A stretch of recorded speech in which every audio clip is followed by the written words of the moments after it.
Welcome back to Ask Allison. I am here again with my friend Andrew Reeson, the CEO of Herd. We're answering your tax and money questions today, and I would like to thank our sponsors before we get going. First, I'd like to thank TherapyNotes. They're the #1 rated electronic health record system available today.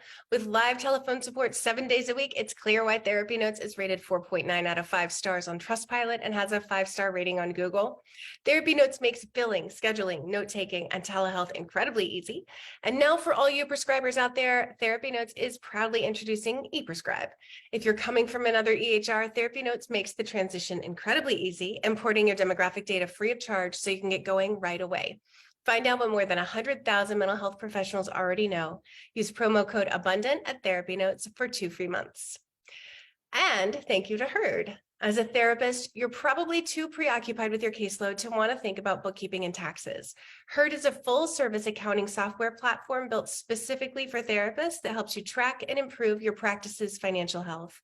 Regardless of whether you're a seasoned clinician or you're in the first year of your practice, Herd will help you identify areas for growth and streamline best financial practices for your business. When you sign up with Herd, you'll work directly with financial specialists to track your income and expenses, file taxes online, and grow your business. You'll also receive financial insights such as profit and loss statements and personalized monthly reports. Say goodbye to poring over spreadsheets and guessing your tax deductions or quarterly payments. Focus on your clients, and Herd will take care of the rest.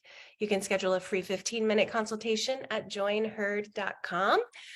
Yay! And so Andrew, CEO of Herd, is answering our questions today. Here is today's question. I heard that if you make too much money, you get taxed more and you take home less. What's the best income stopping point?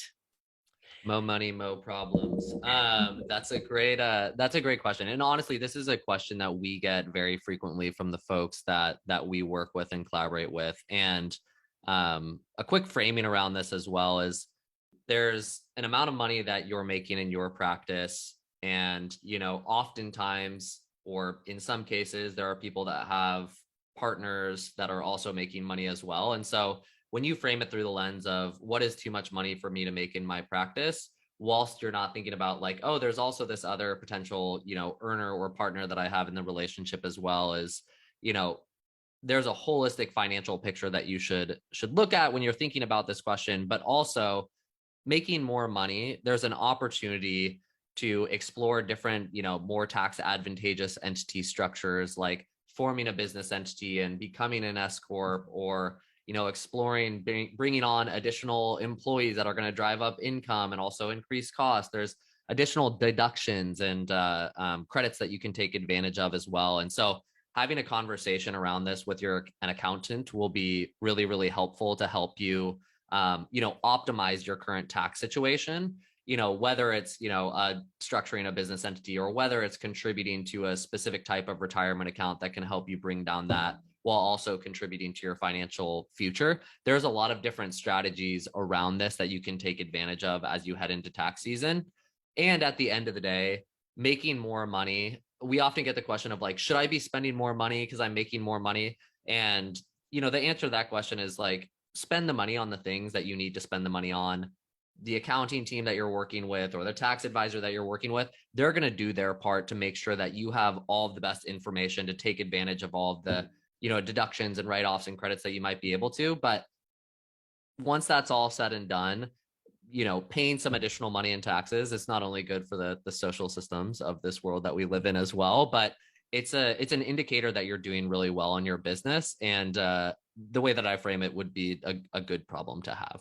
Yeah. And I think like the way that some therapists think it works is like you make X number of dollars and you get up into another tax bracket, and then they think all of their money is taxed at the percentage of the tax bracket that they are now in, instead of the way that it's actually bracketed of like, if you go up into that next tax bracket, only the amount that is within that higher tax bracket gets taxed at that higher rate.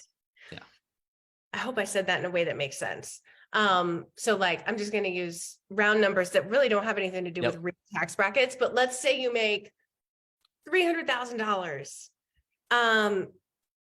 and that bumps you into a tax bracket that you weren't in before that taxes you 35%. These are all made up numbers.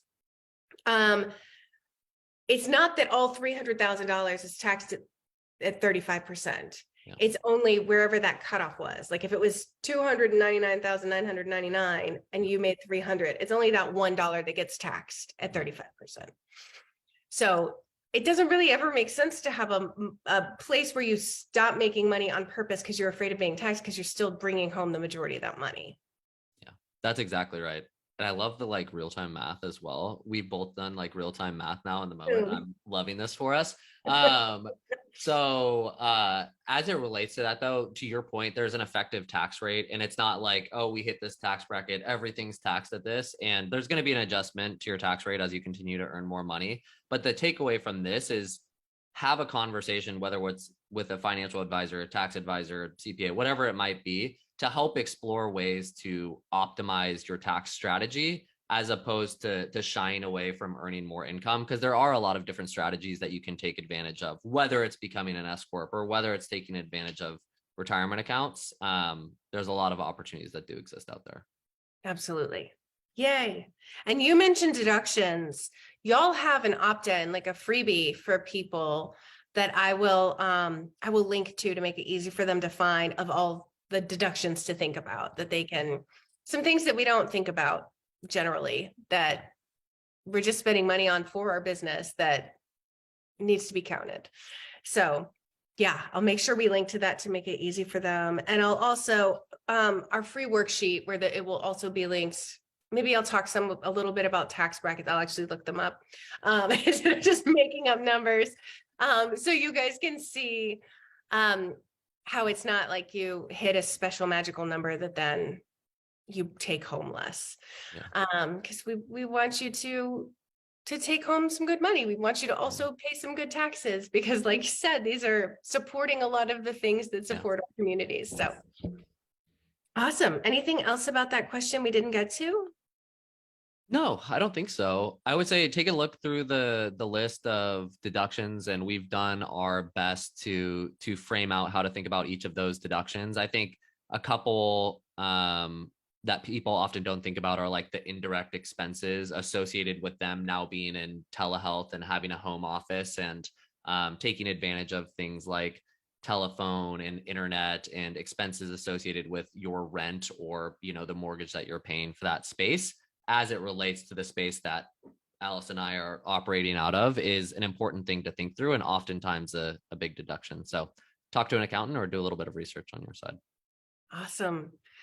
Well, Andrew, you've supported us all month long with our tax questions, getting ready for tax season ending in April. So thank you for supporting us in February so we can get ahead of the game. And it's been great chatting with you. Awesome. Likewise. Thank you so much for having me, Allison. And thank you everybody for bearing with us as we talk through these nerdy, boring accounting things. We made it fun. We did.